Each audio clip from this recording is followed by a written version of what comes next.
Alright guys, this is it. This is the high point of Submachine. What some consider to be the best. At least up until now. I'm not sure with 10 out. Welcome to the lab. Looking for a green leaf. Bring it to the statue. You should arrive at the lab. Or somewhere nearby. This... Woo! Pardon me. Little graphical glitch there. Whoops. This is the game that has made me eternally curse and hate and be weirded out and creeped out by dark gray uniform skies. I guess this isn't necessarily the lab. I'm assuming we're on the roof.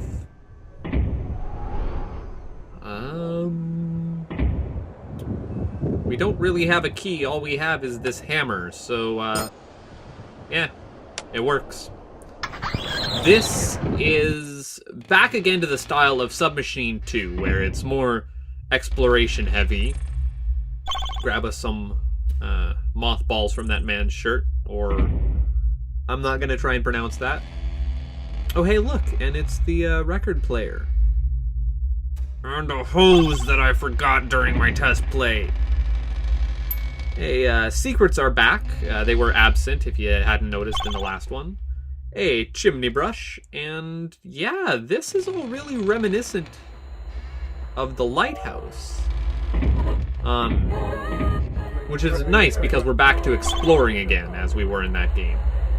But that's a light up thing. Those were in the lighthouse. They were also, I think, in the loop. Nothing in our inventory this time. I swore you could pick up that glass. I am mistaken. Now we get a key, which lets us in. Don't tell me that door is just open. Dang it. Okay, so now... Hello. That key should open that door, but it doesn't. Oh, that's right. We got a chimney brush. Hey. So... breaking convention in puzzle games by having you just smash a lock with a key and then immediately finding a key that you can't use and instead having to dig it out of the chimney, because that's where you keep your keys, right? Makes perfect sense. Wow, that was a lot of gunk up in the top. Yeah, you will not believe how big this game is. This is the longest Submachine that I have played. Someone broke our keyboard. Root.ping. At Mur. Who is this? Root.ping. You're at the lab. And you don't have a keyboard. There is an explanation. You've escaped from the loop. Haven't you? One-sided conversation. Alright, okay. First of all, you'll need to get to the portal room. It's protected by steel grating, and if it's closed, you'll need to find some way around the main grating lock. As far as I know, you won't find key codes and security passes for it. Second thing, once you're at the portal, you'll need coordinates to go to. I have a list on my comp. I'm printing that out for you now. Oh, the good old Priao of a dot matrix printer. And send back a ping. Get to the portal, start jumping, maybe you'll be able to find your way through. Good luck, M. So Mur, actually, this is the first time we're directly talking with him. We are getting instructions. Coordinates of known locations. We have the laboratory, the ancient section, the looping traps, the basement, the lighthouse digouts, tomb trap, the ship, and 4 teams are exploring the unknown connections. Seems fair enough. Neat little machine right here. And we got ourselves a lighter. Alrighty, keep going down. Keep, oh, that's the jug I'm looking for. So already we've got an inventory and a half of stuff to start dealing with. Oh, and a bunch of notes. Also, this is the longest game and the most plot-heavy. So, let's get right into the reading. At first, we thought there was just one submachine. Which, again, we still don't know what a submachine is. Is this all a submachine? Anyways, I'll get back to that. But then Murtaugh came along and showed us the truth. His ability to create karma portals between locations let him explore more than 1/3 of the subnet. That took him 32 years. How foolish we were in those early years. Using his technology, we were able to build our own portals to move between dimensions. Now, we set up the laboratory. We have reconnaissance exploration teams for submachines. We go on missions into the net, trying to discover new places and parts of the greatest puzzle. Part of this greatest puzzle. Man, don't make me read, guys. I'm horrible at it. Murtaugh said once that there was no greatest puzzle, no master plan. No one is controlling this thing. But we think otherwise. There must be a purpose for all of things. For all of things. Yeah, alright, no, I did read that correct. We just have to find it. I thought this was all possible, but since Murtaugh deserted us, I'm not too sure anymore. But we found our purpose. We see it clearly. Do you? Okay, cryptic note time. Again. And, bathroom. Not much to do here. Okay. And a CD. That computer doesn't have a CD player. Trust me, or a disk drive. Oh, hey, locked door. Maybe this one key will work. Yeah. Oh, it's the bells from the first game. That was all in a video game. Okay, then. I'm guessing this is the panel that we can't solve yet. Well, let's continue on. And some iron oxide. Iron trioxide.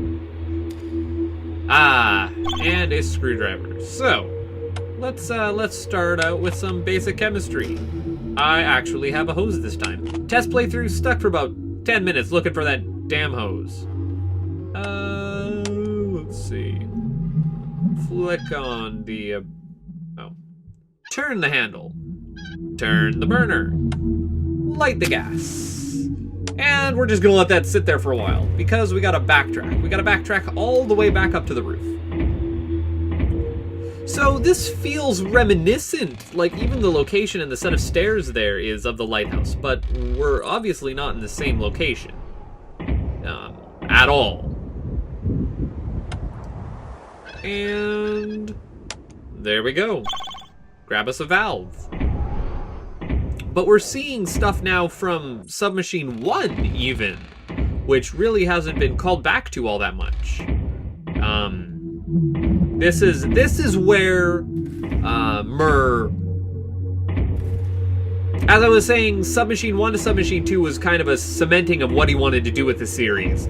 Submachine 4 is fully realizing just how far it can go.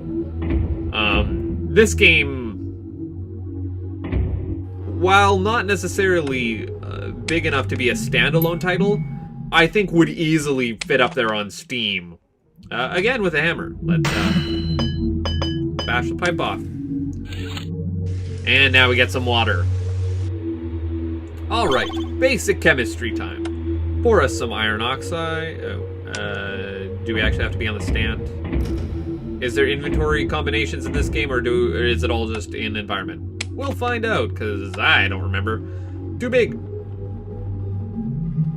Okay, do this in a certain order then. Soap. Iron oxide, or iron trioxide, and the mothballs. And we end up with acidioxide. And we're also taking the test tube back, because you're gonna need it later. Well, you're gonna need it now, and then you're gonna need it later. We still need some water. Not for this puzzle, but at a later date. I'm gonna keep telling you that things are important later. This is going to be a long recording session. So long, in fact, that I took a bit of a... Oh, do you have to be zoomed out on this one? I guess you do. Just bust it. This is vandalizing the game. That's rust, right? That's rust. That's not blood. That's rust. We're fine. Our mission has just started. Murtaugh taught us the necessities of writing notes and leaving them behind in locations they were made in. That's for leaving a trace in case somebody got lost. But we're all well trained. Nothing bad is going to happen. Not this time. This is just in case. We're moving from here to the ship section. Our mission is to get to the upper deck of the ship. Over and out. And here are the teleporters. Let's go to the first note. So we're currently in location 001. Let's head off to 104. 2, 3, 4. And we jump.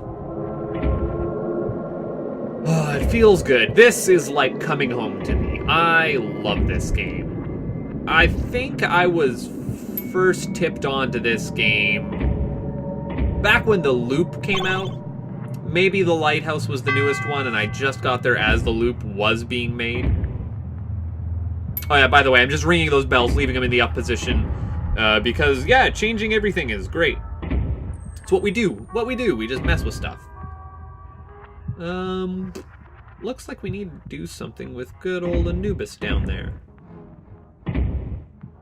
And we have these sliding plates that you'll see all around. We've got one in a T position, so let's lower the two things that would intersect to make a T. And you really can guess the rest from here. I think that one opens one of them around here.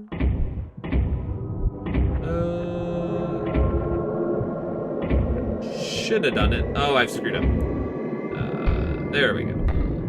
Lower those two. Hey, and look at that. It's the B tile. And then that one will let us... Oh. Ah, there we go. And now we both have the square peg and the circular peg. Just like a child puzzle game.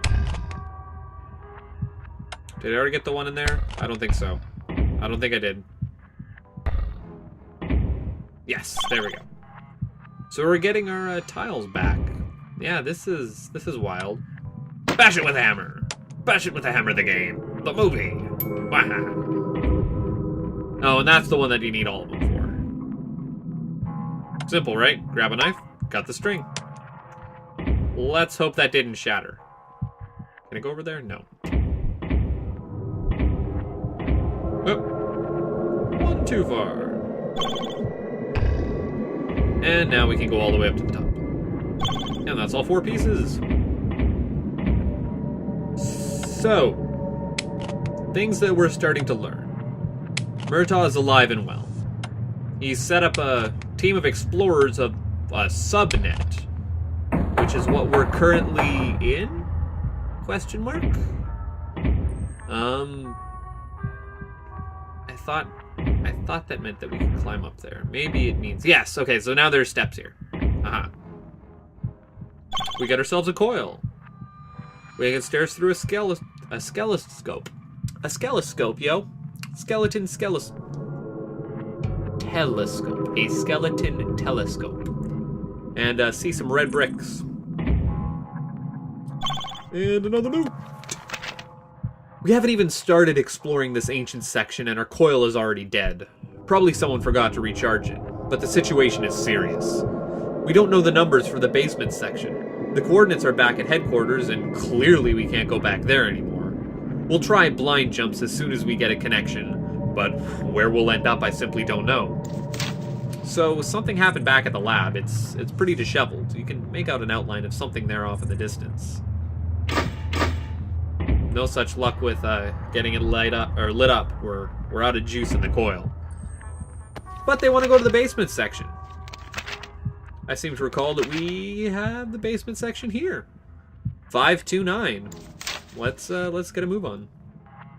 529. Beam us up, Scotty.